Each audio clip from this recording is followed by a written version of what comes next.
Greetings. Now, we just learned last week in Dallas that there's one more offense for which black people may be shot: sleeping in your apartment while black.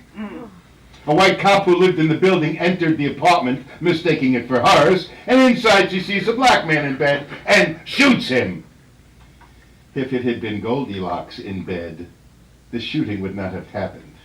She must have mistaken that blanket for a gun. That happens with black people. Whatever touches their hands magically transforms into the shape of a gun.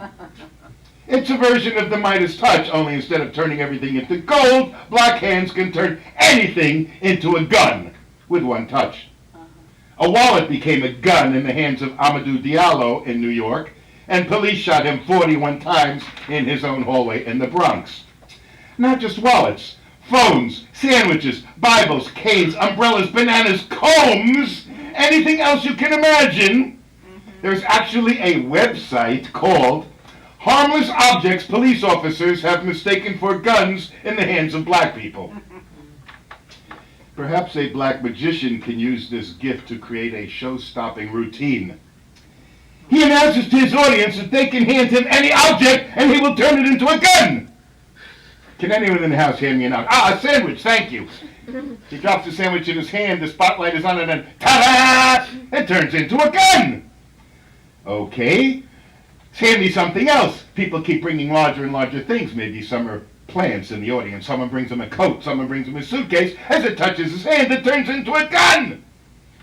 Finally, the big finale, we have the stage crew brings out a piano on a special hoist and lowers it into his hands. And at that moment, that piano turns into a gun.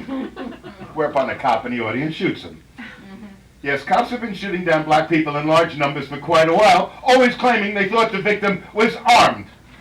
Yes, it is something worth protesting. To paraphrase President Obama, what can be so hard about saying you're against cops shooting innocent people? Trump is outraged that the NFL players are taken to their knee during the national anthem because it hurts our troops.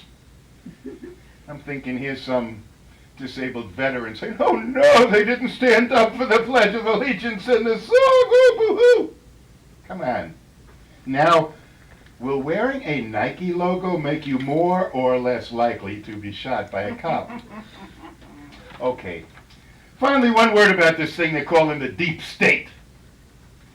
Before civil service was created in 1883, every single federal government employee would be fired whenever there was a new election, and replaced by party loyalists. That included everyone, from every clerk down to the woman mopping the marble stairs in the government building.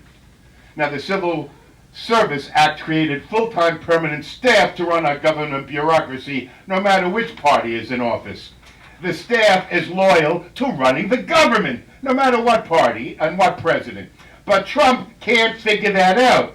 So Trump is calling that lady mopping the marble stairs a member of the deep state. Because she's been mopping the stairs since, the Nixon administration. And that's the deep state. Now, he claims that federal law enforcement agents employed before he took office are Obama holdovers. Okay, they're holdovers, members of the deep state. It took the assassination of President James Garfield to get the Civil Service Act passed. Because as we learned in school, Garfield was assassinated by a disgruntled office seeker. All I can say about Trump's ignorance is, there's never a disgruntled office seeker around when you need one. Thank you very much.